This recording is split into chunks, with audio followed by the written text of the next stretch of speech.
President Biden, as everybody, is in charge of an underfunded, overextended Social Security program, as dwindling funds have dried up before the crisis and stressed the system even further. The rising inflation that followed the crisis has forced Social Security recipients to stretch their benefits. And President Biden has left his mark on the Social Security program that represents the bedrock of America's social safety net.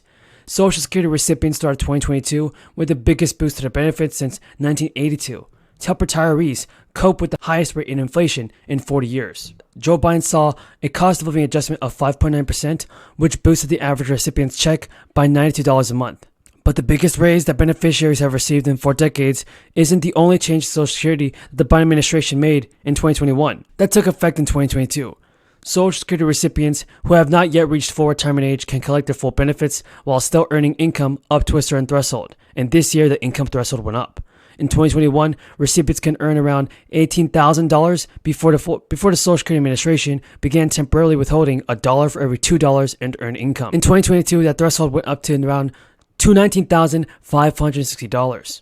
And according to Yahoo News, if you reach full retirement age in 2022, you can earn as much as $51,000 before the SSA starts pulling $1 from your check from every $3 you earn. That is compared to $50,000 last year. It is known as the income test, and it never applies to beneficiaries who have already reached full retirement age. Biden's proposed 2023 budget includes an added $1.8 billion in discretionary funding for the Social Security Administration, which administers benefits to 70 million people. That would be a 14% increase over the funding levels enacted in 2021 to bring the total to $14.8 billion. Nearly all of the new funding is $1.6 billion out of $1.8 billion, which also happens to be an increase of 14% over 2021. It would go to improving services for the more than 6 million retirement, survivor, and Medicare claims the SSA processes each year, as well as 2 million disability and SSI claims. Funding of the Social Security Administration has been steadily declining since 2010, and the SSA's budget dropped 14% in 2020 and 2010. It's lost 30% of its employees and closed 67 of its field offices. At the same time, the number of beneficiaries participating in the program increased by 21% from 54 to 65 million. Already stretched thin, the crisis pushed the SSA's budget to the breaking point with predictable results. The agency closed its 1,200 remaining field offices during the crisis, and when it reopened 98% of them, they remained with only 50 to 60% of the required staff. The Senior Citizens League regularly forecasts their expectations for the COLA adjustment. For 2023, the group predicts that the increase could be as much as 8.6%, and that would smash the previous record from 1981 to 7.5%. Figures from the SSA state that the current average monthly benefit for a retired worker is $1,600, which means beneficiaries could see an increase of $139 per month in early 2023, bringing the average check to about $1,758. Last year, the Senior Citizens League slightly overestimated the COLA, increased by 2 percentage points, with inflation in flux. Its rise slowed in May, but there are still many months ahead before the SSA decides to increase. Many people are struggling under the weight of high inflation that is striking the U.S. economy. And for workers, a tight labor market gives some opportunity to negotiate pay rises so as not to be swamped. Gentleman is recognized for 3 minutes. Thank you, Madam Speaker, and I thank the gentleman for yielding. I rise in support of this bill, and I want to thank my colleagues for their kind remarks about our friend, my predecessor, former Congresswoman Lynn Woolsey. Lynn was a one-of-a-kind, barrier-breaking trailblazer and a lifelong advocate for women and working families. In her 20 years of service in this body, she was a passionate voice for progressive values, unflinching in her convictions, and ahead of her time in so many ways. Speaker Pelosi often called Lynn the conscience of the Congress. People who speak truth to power are often met with opposition and misunderstanding. Clearly, there are some members of this body who don't share Lynn Woolsey's progressive values, and they tried to block efforts to recognize her work a few weeks ago. Today, we have a chance to right that wrong. When this bill was first on the floor, my colleagues and I thoroughly covered former Congresswoman Woolsey's extensive public service career and her many personal obstacles that she overcame to get to Congress, where she became one of the leading progressive voices in either chamber.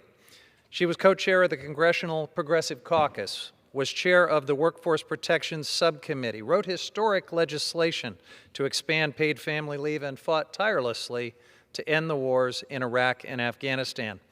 Lynn's work in Congress was all about fighting for children and families, and nothing made her prouder than her own children and family. Anyone who knows Lynn knows that she considers them her greatest achievement of all: her son Joe Critchett and his wife Kim, her son Ed, his wife Lisa, and their children Teddy and Julia, her daughter Amy Critchett, Amy's husband Mark Pauline, and their son Jake Eddy, and her son Michael Woolsey, his wife Sarah Grassi, and their children Carlo and Luca. My bill had widespread bipartisan support, including every Republican member from California. Let's move past partisan pettiness tonight. I would ask my colleagues to please join me in honoring Congresswoman Lynn Woolsey's unique and exemplary career in public service by voting yes on this bill, and I yield back the balance of my time. According to the IRS, the average American spends about 13 hours and $240 every year just to file their taxes. 13 hours, $240. And sure, some people have complicated taxes that take time. But for maybe about half of Americans, taxes could be as easy as looking at a form the IRS has already filled out, showing your W-2 and 1099 income, then using the standard deduction and common tax credits to calculate how much you owe or how big your refund will be. If you don't agree, check no, fill out your own form. If you do agree, check yes, and you are done. Easy peasy. But the IRS does not have that kind of easy peasy program. Instead, years ago, the IRS cut a deal to send taxpayers to companies like Intuit and H&R Block to figure out what they owe. And in return, these companies were supposed to make free tax filing for 70% of American taxpayers through the Free File program. Secretary Yellen, what percentage of taxpayers actually use Free File right now? I believe that last year about 4%. About 4%. 4. That's right. So it was supposed to be 70%. Turns out it was 4%. And you know that is not an accident. These companies deliberately sabotaged the Free File program and steered people to products that they could charge for. Now, companies like Intuit and use misleading advertising, hid free products from Google search results, all so that taxpayers had to spend more money to figure out how much they owed. The Federal Trade Commission has now sued Intuit over its bogus advertising of free tax filing software, and last month the state attorneys general extracted a $141 million settlement from Intuit for these scams.